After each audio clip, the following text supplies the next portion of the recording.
নমস্কার আমার বন্ধুরা। তো সবাই কেমন আছো? তো আশা করছি সবাই ভালো আছো। আজকে একটু অন্যরকম একটা ভিডিও। তো যেটা হচ্ছে যে 1 বছর হয়ে গেল ভিডিওটা শ্যুট করা, সেটা ছিলই। আজকে ফোন ঘাঁটতে ঘাঁটতে পেলাম, ভাবলাম তোমাদের সঙ্গে একটুখানি শেয়ার করি। এটা হচ্ছে আমার বড় ছেলে ডিস্ট্রিক্ট লেভেলের যে খেলাটা হয়েছিল ক্যারাটের, সেই খেলাটার কিছুটা ক্লিপ আছে। আমি ভাবছি যে তোমাদেরকে একটু শেয়ার করি। সেখানে আমার বড় ছেলে ফার্স্ট হয়েছিল, আমাদের বীরভূম জেলা থেকে ক্যারাটেতে ফার্স্ট হয়েছিল। তারপর হচ্ছে স্টেটে খেলতে গিয়েছিল। আগের বারও হচ্ছে ওটা দেখিয়েছিলাম যে আমার ছেলে, ওটা রামপুরহাটে হয়েছিল, ডিস্ট্রিক্টে ফার্স্ট হয়েছিল। আসানসোলে ওটার খেলাটা হয়েছিল। আর তার আগের বার দেখিয়েছি। আর আগের বার হচ্ছে 24 সাল 23 সালে ওটা দেখিয়েছিলাম। আর 24 সালেরটা হচ্ছে ওই কলকাতাতে হয়েছিল। তো তোমরা একটুখানি দেখে নাও যে খেলাটা। আর তারপরে শেষে হচ্ছে কি বলে যে কোথায় খেলা হবে, কি কি লাগবে সেগুলোও বলে দিয়েছে। সেটা আমি হচ্ছে ছিলাম না তখন, আমার ট্রেনিং ছিল, ট্রেনিংয়ে ছিলাম।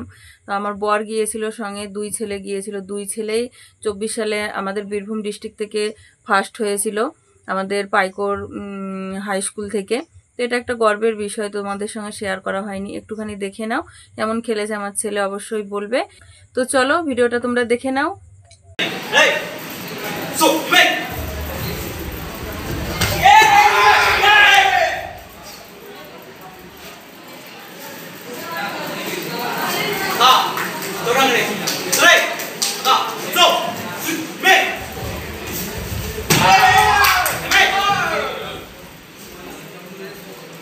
ভিডিও করে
এখানে হচ্ছে বসিয়েছে যারা যারা হচ্ছে ডিস্ট্রিক্টে ফার্স্ট হয়েছে তারা হচ্ছে ন্যাশনালে যাবে। তো আমার 2 ছেলেই আছে, ওই দেখো ওই কোনার দিকে ছোট আর এদিকে বড় আছে। 2 ছেলে স্টেট লেভেলে উঠে গেছে ডিস্ট্রিক্টে ফার্স্ট হয়ে। তো যেহেতু আমার 2 ছেলের নামটা কিছুটা একই রকম, বড় ছেলে হচ্ছে সৌভিক, ছোট ছেলে সৌমিক, এটা নিয়ে এখানে একটা সমস্যা হয়েছিল।